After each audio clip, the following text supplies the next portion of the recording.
What's up everyone, and thank you for stopping by the channel. Today's project is this Troybilt trimmer, and the problem is that it starts, but it doesn't want to stay running. Let's take a good look at it, find out what's wrong with it, and hopefully we can fix it. In this video, we try and repair this trimmer. However, it may not be the exact repair that you need to make to yours. We'll explore other options later in the video. These are very affordable trimmers, and most people would consider them a throwaway trimmer, but for me, I think they're worth fixing. At least we know it starts and runs, just not very well. Now, since it does run, we can rule out any major problems, so I'm leaning towards a tuning issue. After that, I'll consider a carburetor problem, and then we'll dive into that. But before I start this trimmer, though, I need to put an attachment on it. I need to make sure there's a load on the engine, otherwise the engine will run differently since there's not a load on it. Now, I could put any attachment on that you want, but this is mainly a grass trimmer, so that's the one I'll be using. Now, the other option is that there's a problem with the fuel that's in the tank, and luckily there's still some in there, so let's pour it out and see if there's any problems with it. So by the smell, it is fresh fuel, but what's terrible is that the oil mixture is very lean, so there's hardly any color to it. Normally, I'd be worried that this engine is damaged, but since I know it starts and runs, it means there's enough compression for it to still work. It is a shame, though, because more than likely this engine is worn out considering its age.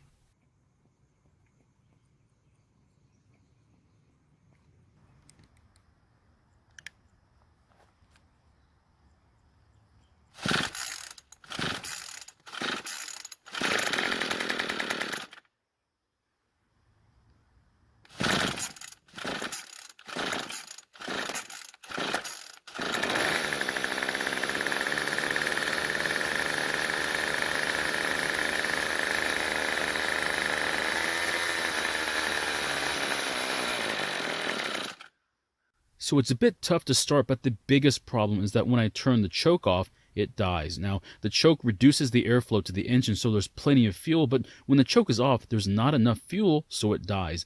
That means I'm going to have to adjust the carburetor to give more fuel so that it doesn't die when the choke is off. I want to check one thing first, and that's if the fuel filter is still on the fuel line inside the tank.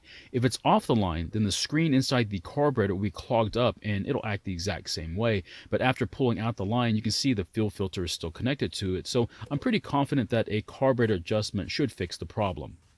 To adjust the carburetor, you'll need a special tool that you can order online. Now, there are two screws. The one near the engine is the L screw, and it's for adjusting fuel at low engine speeds. The one near the air filter is the H screw, and it's for high engine speeds when the trigger is squeezed. Now, since I have a problem with the engine idling off choke, I'm only going to be making adjustments to the screw near the engine. The special tool for this particular carburetor is the single D tool. Now, you can either buy a single tool or a whole set that will more than likely include the one that you'll need. So to increase the amount of fuel at idle, I'm going to turn the L screw counterclockwise about a quarter turn. Then I'll try starting it again and see if it improves, and if not, I'll turn it some more.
So after the first adjustment to the L screw, the engine didn't die after turning the choke off, which solved our primary problem.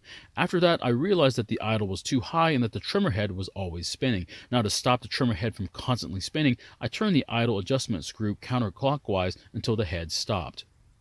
After that, I found that the engine wouldn't rev properly, so I turned the L screw counterclockwise another quarter turn. After that, the engine revved fine, but it wasn't getting to full speed when squeezing the trigger.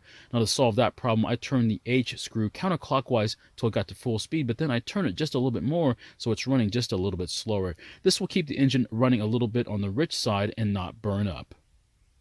Now, another reason why this engine would die off choke is that there's a serious problem inside the carburetor. Now, if you aren't comfortable servicing the carburetor yourself, I would suggest buying a replacement one. So my question is, would you have even bothered fixing this Troybilt trimmer, or would you just go out and buy a better one? Thank you for watching. I really appreciate your time here.